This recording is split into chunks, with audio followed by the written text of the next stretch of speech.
Welcome back, I'm Tedward, and in collaboration with the Bond Group in Waltham, Massachusetts, we're driving the most beautiful car in the world. In the opinion of Enzo Ferrari, at least.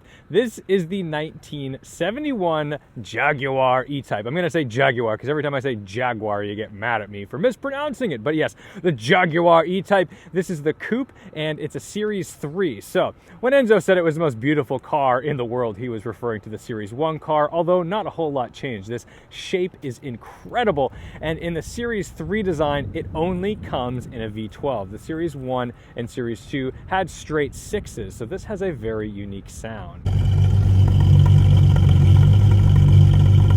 The quickest way to identify a Series 3 E-Type is with these monster quad exhaust. It is not subtle. The coupe is near and dear to my heart because one of my favorite movies is Harold and Maude when I was growing up. So Harold turned this into a hearse in that movie, and it's just so iconically charming, although I appreciate this kind of deep maroon candy apple red color rather than the black because you can see the color shift a lot, even in direct sunlight. When the E-Type was launched, it was renowned not only for its beautiful appearance, but its technology. It had independent front and rear suspensions, 4-wheel disc brakes. You can see the front disc brakes through these beautiful center lock wire wheels, but in the rear, they're inboard, so those brake rotors are tucked up right next to the differential. The rear suspension is pretty strange because it actually has 2 springs and 2 dampers back here, while the front has dampers and torsion bars. Now, there were no short wheelbase Series 3 cars, so they all were 2+2s, and you're thinking, well, hey Tom, where are those rear seats? Well, let me show you, because this is actually very cool.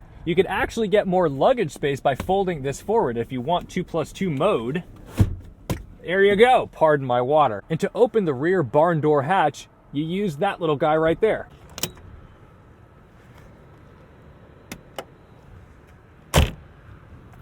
This is actually kind of a pain to get into. Gotta find your way in. There we go.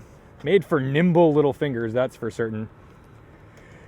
You can tell that it was a luxury vehicle, pardon my crazy hair in the shadow, but everything is covered. They wanted to make sure that inside the cabin you weren't seeing any ugliness. They just wanted it to look beautiful. And of course, it does come with a spare.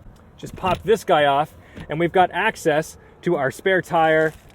This would be kind of a nightmare because it's center lock, and our fuel filter, and you've got access to all of your fuel lines as well. What a thunk. But what you really want to see is what's under this hood. And it's a cool hood for sure. To open the hood, we pull this on both sides. And then just push forward and this whole thing becomes available to you. So this actually wouldn't be too terrible to work on, although I'm sure because it's a Jaguar, there's plenty of mechanics who would be triggered with PTSD just by the sight of this thing. But honestly, it runs like a top. This thing sounds absolutely incredible. So let's jump in and take it for a ride. This particular version is an automatic gearbox, and it has this dainty little lever, but let's turn it over.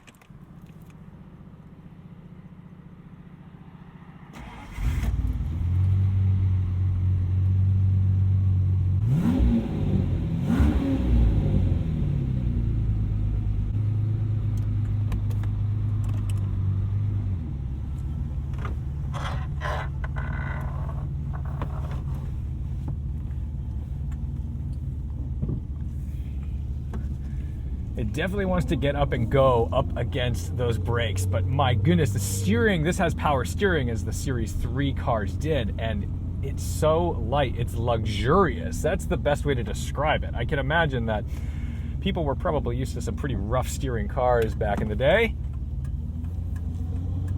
To get into this and just have really nice light steering must have been such a treat. Gonna be very gentle coming through here.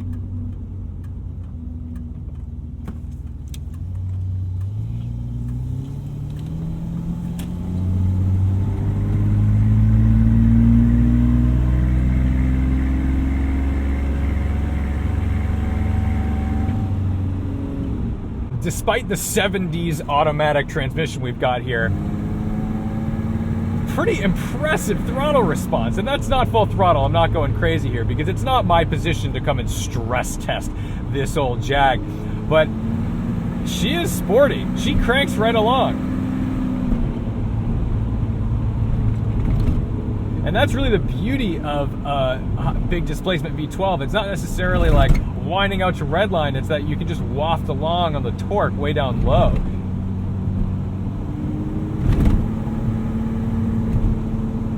I mean, there's no downshifting necessary for this car to get out of its own way. Look at this thing, ready?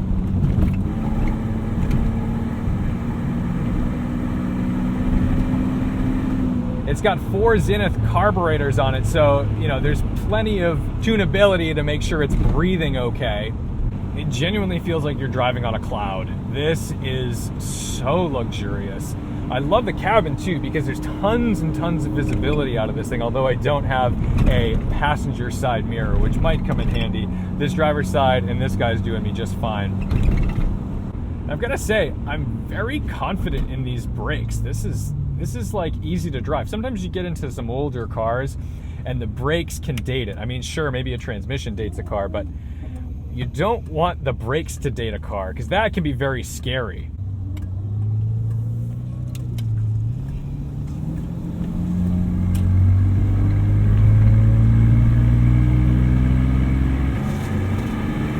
There we go. She's definitely got torque. First gear is pretty long, so unless you really bury your foot, she's not gonna go too hard. There is no replacement for displacement. I've got to say, there's something really special about looking out over this vast hood with the louvers in it. This looks so cool. The beauty of British cars in this era is that they were built and used in England, which means that they were built and used on pretty crummy roads. And there's something very special about driving this car today on nice roads, because even on nice roads here, there's bumps and stuff. But yes, it's a sports car. It doesn't beat you up. This is actually very relaxing to drive. I'm not concerned about the well-being of the car other than just mechanical things. Oh, I love the rumble of this idle. The whole car is just kind of vibrating with me like an old Corvette, but my goodness, I know that I've got something way cooler under the hood.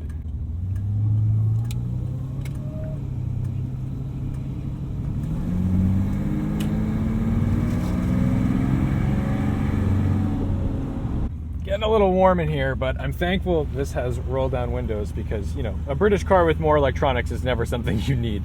I am keeping my eye on the water temp just because these have a reputation, but I think we're doing all right. It's hanging in there just fine. This is like the nicest day of the year so far.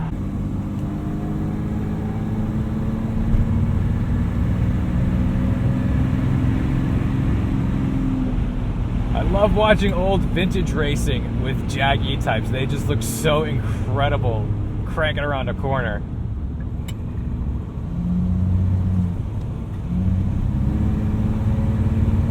That is so cool.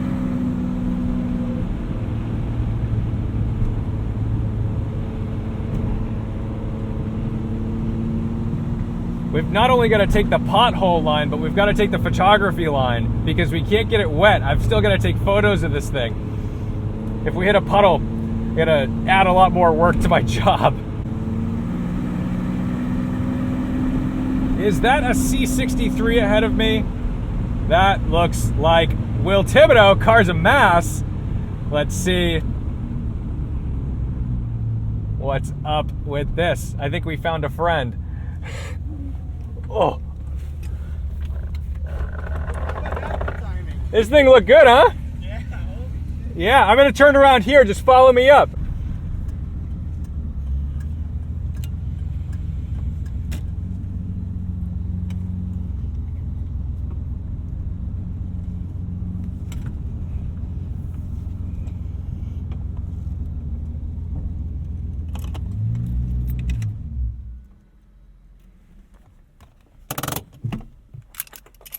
So how lucky of us, we have Cars of Mass who just showed up randomly. But yeah, this one's gonna go up for auction. So we'll go ahead and get all the necessary photos we need of the car. Kinda, you know, it's funny because I usually hate shooting convertibles because you have to shoot everything twice, once with the top up and once with the top down. With this car, I basically have to shoot everything twice because I have to do it in this configuration and then with it all closed up, just because this looks so cool. How cool is this? Oh my goodness. And you get, look at this in the back. Like, how insane is this shot? This looks so cool. It's probably gonna be a terrible shot, but I don't even care. It looks amazing. It's hard to take a bad picture of this car. What do you think? Yeah, no, this is a pretty beautiful car. It doesn't really have any bad angles. No. Well, ladies and gentlemen, that is the 1971 Series 3 Jaguar E-Type V12, 5.3 liter, 272 horsepower, all of the specs. This thing is just such a cool thing to drive. Thank you so much for watching, liking, commenting, and subscribing. And don't forget to respect the drive. And of course, check out the Bond Group for more of these insane cars and their inventory. I'll see you in the next one.